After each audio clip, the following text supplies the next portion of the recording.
When the internet began, bulletin board services, or BBS, became the first online communities of the so-called information superhighway. Using their phone lines, people logged in from all over America to talk about sports, games, movies, and on one BBS in particular, share their ghost stories.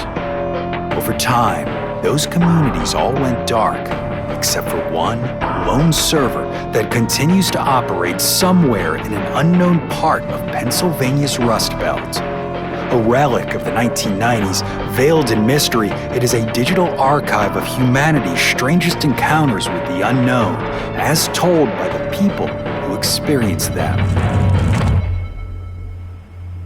My name is Brandon Schexnayder, and you are listening to Fear Daily.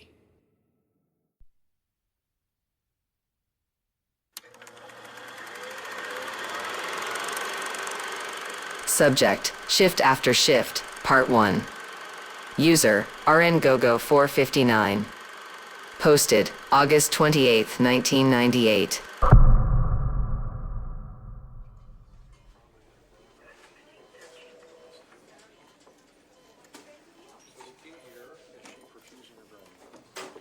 If you've never worked an emergency room overnight, you don't really understand what tired is. Tired isn't sleepiness or yawning or the promise of rest later. It's a condition. Constant pressure, like gravity, has been turned up just enough that everything costs more effort than it should. Tired is your hands moving on instinct while your brain trails behind, always a fraction of a second late, always catching up to decisions your body already made. By the time the deja vu started, that was my natural state. I worked nights because nights paid a little more, and a little more was the difference between the lights staying on and the lights not. I worked nights because somebody had to, and because switching shifts meant admitting I couldn't handle it anymore. When you're a mother with 2 kids and a husband who contributes exactly 1 paycheck and nothing else, you don't ask the world to slow down for you. You just find a way to keep up. The ER never slept. It pulsed. Fluorescent lights hummed overhead. Machines beeped in uneven rhythms that eventually blended together into a kind of artificial weather. The air always carried the same layered smells: antiseptic, sweat, fear, and something faintly metallic you could never quite identify. It was controlled chaos, and after enough years, it felt more familiar than home ever did. Home was quieter, but it wasn't peaceful, no. My husband worked construction and came home coated in dust, exhaustion, and entitlement. He drank until his words thickened and his eyes went flat, then passed out in the recliner with the television, murmuring to nobody. He talked endlessly about how hard his job was, how much his body hurt, how he deserved to shut his brain off at night. I stopped arguing with him a long time ago. Arguing took energy, and energy was something I didn't have to spare. The kids learned early not to wake him. They learned to tiptoe past the living room, to bring questions to me instead, to accept that Mom ran on coffee, alarms, and handwritten notes stuck to the fridge. They learned that I loved them fiercely, but sometimes from a distance, like someone waving through thick glass. Sleep became something I borrowed in fragments, never something I owned. That was when the caffeine pills became part of the routine. Small white tablets rattling softly in the bottom of my locker. They didn't feel dramatic, they felt practical. 1 before shift turned into 2 halfway through the night. 2 turned into 3 on the long stretches when the waiting room overflowed and the ambulance bay doors never stopped opening. The pills didn't make me feel awake so much as sharpened, like every nerve had been pulled tight just enough to keep me from unraveling. The first time the deja vu hit, I blamed the pills. I was hanging fluids on an elderly man who'd come in dehydrated and confused. Nothing critical, nothing memorable. As I reached to adjust the IV pole, the world seemed to fold in on itself. The reflection of the light on the metal pole felt too precise, the stain on the ceiling tile above the bed too familiar. And then the certainty landed in my chest, heavy and undeniable. He was going to vomit. Not a guess, not a hunch, a fact. I grabbed a basin without thinking, turned his head, called for suction. Seconds later, he gagged and expelled a mess of bile that would have gone straight into his airway if I'd hesitated. Someone complimented my reflexes, and I nodded, but the sensation in my body had nothing to do with pride. I stood there afterward, basin in hand, unsettled by how little the moment felt like luck. Then it happened again. A teenage girl came in with panicked breathing, her mother hovering close, the chart already leaning toward panic attack. As I adjusted the monitor, the same folding sensation hit, sharper this time, like pressure building behind my eyes. The world narrowed and sharpened, and the certainty followed immediately. She was going to seize. I moved before my brain could argue, clearing the area, making sure help was close. When the body locked and convulsed, minutes later, the room erupted into motion, but inside me, there was only a hollow stillness. I hadn't predicted it. I had remembered it. That distinction gnawed at me. I told myself it was exhaustion, too much caffeine, too little sleep. Nurses burn out all the time. Nurses crack. I'd seen it happen. Still, I didn't tell anyone.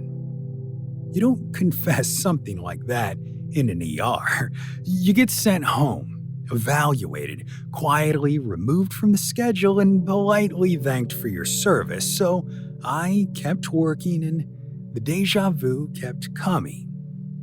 Sometimes it was small things. A patient about to spike a fever, a drunk man about to turn violent, a monitor about to alarm before it did. Each time, the same sequence, the air folding, the world sharpening, the certainty settling into place. I started acting on it without realizing I was doing it. Pulling supplies early, positioning myself closer to certain beds, double-checking things I couldn't explain. On the surface, it looked like competence. Inside, it felt like trespassing. The worst part was that it worked. Every shift that passed without me being wrong made it harder to believe this was coincidence. It began to feel like a secret advantage, like I was being handed answers to questions nobody else could see, and power is intoxicating, especially when the rest of your life feels like you're barely holding together. At home, things continued to erode quietly. My husband drank more. The kids grew more independent in ways that hurt and relieved me at the same time. I slept in fragments, dreaming of alarms and ceiling tiles that stared back at me like eyes. By the time I came in for the next run of night shifts, I was running on fumes, pills, and something else I didn't yet have a name for. That night, the deja vu didn't flicker. It waited. There was a patient in bed 12, brought in by EMS for chest pain. Middle-aged, heavy-set, sweating through the sheets. The EKG was ugly enough to make everyone careful with their voices. He stabilized after the initial rush. IVs, labs, nitro, but the tension never fully left the room. His name band read Hollis. Hollis tried to joke with me while I adjusted his lines, apologizing for being a problem. He had the kind of face you forget easily, the kind you don't expect to haunt you. But then, as I reached to check his monitor leads, the world folded hard enough to make my stomach lurch. The certainty that followed was absolute. He was going to die. Not eventually, not abstractly. Tonight, in this room. A sharp surge of awareness cut through me, disoriented but contained. My hands stayed steady. I did what I could without drawing attention, pulling the crash cart closer, checking suction, keeping staff nearby. I told myself I was being cautious, nothing more, but deep down, I knew I was preparing for something I'd already seen. I watched Hollis breathe, watched the numbers scroll across the screen, feeling like I was standing inside a memory that hadn't happened yet. The doctor stepped out to consult cardiology. The unit noise swelled around us. Somewhere down the hall, someone laughed too loudly. Then the monitor changed. The alarm cut through the ER like a blade. Cardiac arrest. The room exploded into motion, hands reaching, voices calling out times and medications, the brutal choreography of a code taking over. And as I moved toward the bed, one thought locked everything else out.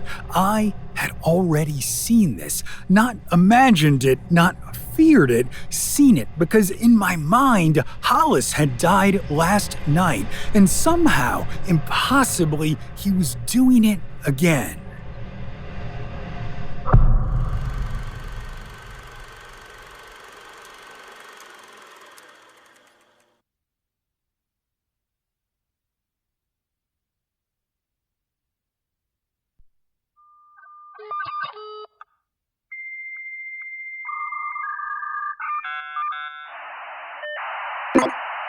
Subject, I almost remember.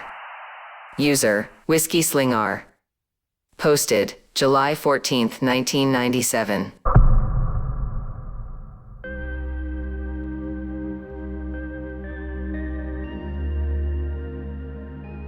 There's a particular comfort that comes with knowing exactly how your life is going to go.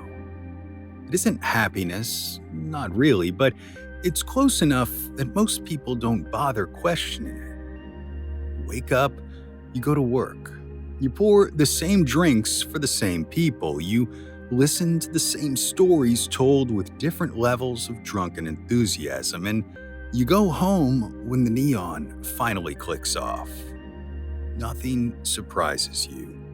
Nothing asks much of you.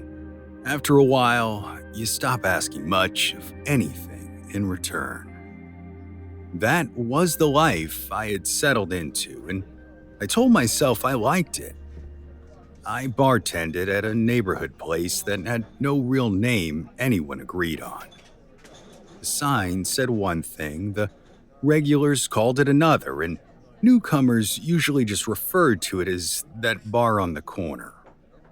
It smelled like stale beer and old wood.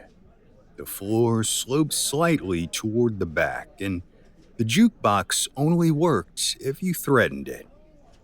I worked nights because nights didn't ask questions. The regulars came in like clockwork, same stools, same drinks, same complaints. I didn't hate them.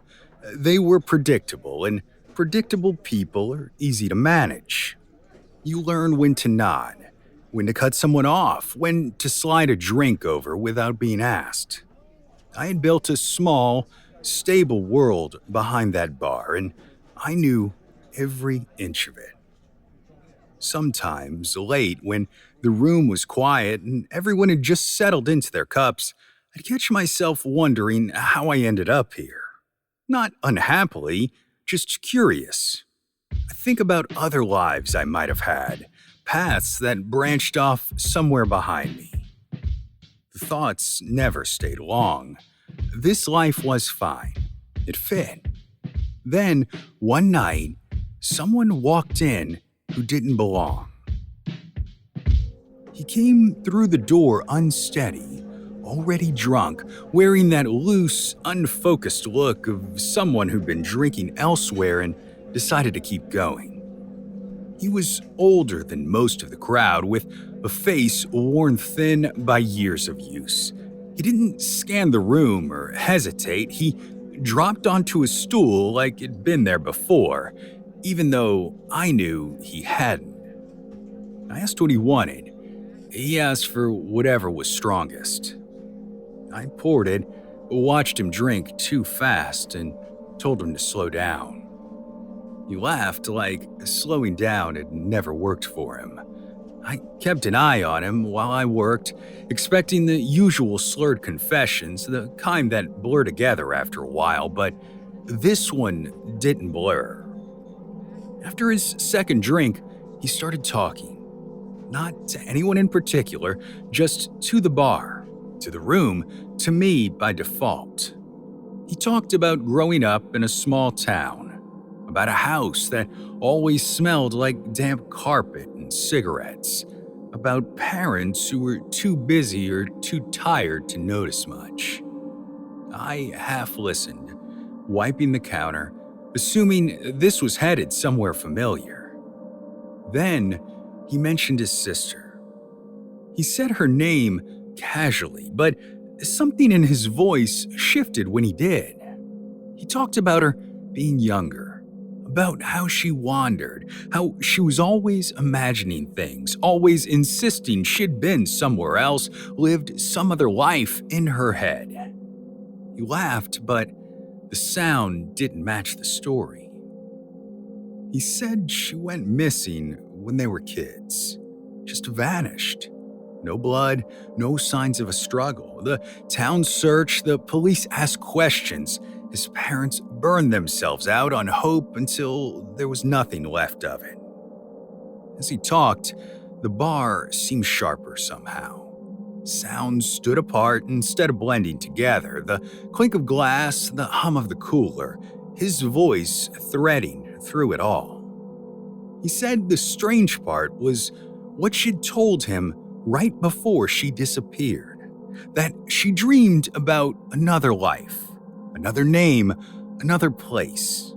She said she felt like she belonged somewhere else, like she'd already been there. It said he laughed at her then. Kids say dumb things. I stopped wiping the bar. He went on, slurring now, saying he still dreamed about her. Said he sometimes saw her standing behind a counter, pouring drinks, looking bored and settled in a way she never had as a kid. And that was when I really looked at him. The resemblance wasn't obvious, but it was there if you knew how to look. The shape of the eyes, the line of the mouth, something shifted into place quietly, without drama. I told him to stop talking, and he laughed again, then asked my name. I told him. He went still. The pressure behind my eyes grew heavier, and images surfaced that hadn't felt important before, a sense of displacement that stretched back as far as I could remember, dreams where I stood in places that felt familiar for no reason, a childhood certainty that I was waiting for something, even though I never knew what. He asked how old I was. I told him. He whispered his sister's name again, and this time it landed differently. Not like a story, like recognition. The memories didn't rush in. They aligned. A child who never quite fit where she landed. A relief years later when I stopped wondering what else might be out there and accepted what was in front of me. The comfort I'd built my life on wasn't accidental, it was refuge. He reached across the bar, hand trembling, and I pulled back, not out of fear, but because I understood what he wanted without him saying it. He wanted his sister returned. He wanted proof, and I could not give him that. Because as the pieces settled, I understood something else just as clearly. Whatever had brought me here hadn't done it by mistake. This life wasn't something I'd fallen into, it was the bargain. I told him it had enough to drink. Told him to go home. He cried then, openly, the sound rough and uncontained.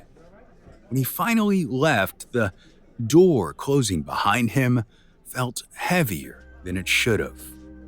I stood alone behind the bar long after, staring at my reflection in the mirror, seeing traces of a girl I almost remembered. Sometimes, late at night, I still wondered what would have happened if I'd stayed, who I might have become. But the wondering doesn't last. Because I know now it wasn't random, that the feeling had always been there for a reason, and that some doors only open if you're willing to lose the life that saved you. So I pour the drinks, I listen to the stories, I lock up when the night is done, and I stay exactly where I am.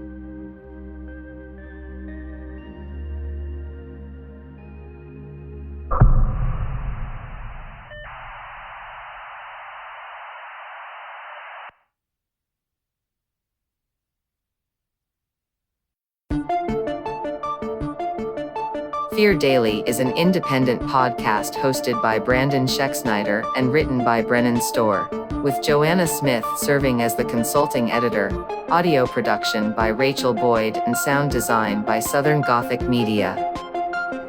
This podcast is a work of fiction. Names, characters, places, and incidents are either products of the author's imagination or are used fictitiously. Any resemblance to actual persons, living or dead, or to real events or locations, is entirely coincidental. Ad-free versions of Fear Daily are available now on your favorite podcast apps. For more information, visit feardaily.com. But move fast, before the server goes offline.